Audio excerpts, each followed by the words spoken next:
VP নুরের জন্য আসলেই খারাপ লাগে। দেখেন আওয়ামী লীগ আমলে কেউ এসে কথা বলতে পারতো না, কিন্তু রাজপথে সে একা এসে যুদ্ধ করেছে, একা এসে রাজপথ কাঁপাইছে।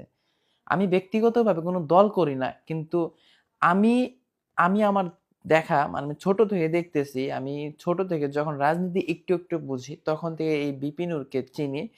তো তখন থেকেই দেখতেছি যে উনি আসলে কি করতেছে।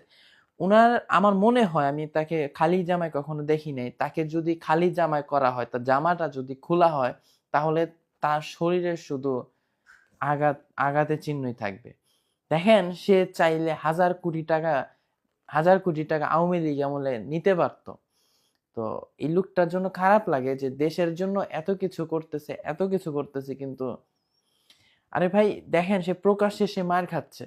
হ্যাঁ, প্রকাশ্যে সে মার খাচ্ছে আর আপনারা তাকে বিকাশ নূর করে ট্রোল করতেছেন। বিকাশ নূরকে বিভিন্নভাবে ট্রোল করতেছেন। তার টাকা খাওয়ার ধান্দা থাকলে আওয়ামী লীগ আমলে তো কোটি কোটি টাকা খাইতে পারতো।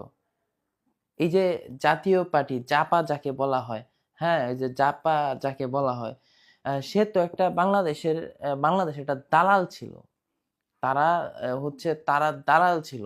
প্রত্যেকটা দল একসাথে এসে ফ্যাসিবাদদেরকে কিভাবে এই দেশ থেকে তাড়ানো যায়, কিভাবে দেশটাকে রক্ষা করা যায়। ভাই আমি নিজে ভোটার হওয়ার পর আমি নিজের ভোটটা নিজে দিতে পারিনি। আমি কোনো ব্যক্তিগতভাবে দল করি না, কিন্তু বলতেছি আজকে এসে বিপিনুরের সাথে এটা হয়েছে। তো ওনার সাথে যা হয়েছে এটা বিচার হোক। এই যে প্রকাশ্যে ওনাকে যা করা হয়েছে, উনি আওয়ামী লীগ আমলে মাইর খাইলো এবং আওয়ামী লীগ চলে গেছে, আবারও সে মাইর খাইলো।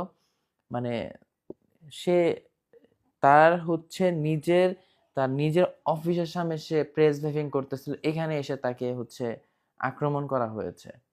তো প্রত্যেকটা দলকে বলতে চাই আপনারা এটার সুষ্ঠু একটা বিচার করবেন। দেখেন সবাই একসাথে এসে কামড়াকামড়ি না করে কাজ করেন। বিএনপি, এনসিপি, গণ অধিকার পরিষদ এবং যারা রয়েছেন সবাই একসাথে কাজ করেন। তো বিপিনুরের জন্য সত্যি খারাপ লাগলো যে আমি কোনো পলিটিক্স রাজনীতি করি না ব্যক্তিগতভাবে, তারপরও ভিতরে একটা খারাপ অনুভব সৃষ্টি হইলো। এই লোকটাকে আপনারা এত ট্রোল করেন, বিকাশ নূর বলেন, বিভিন্নভাবে ট্রোল করেন।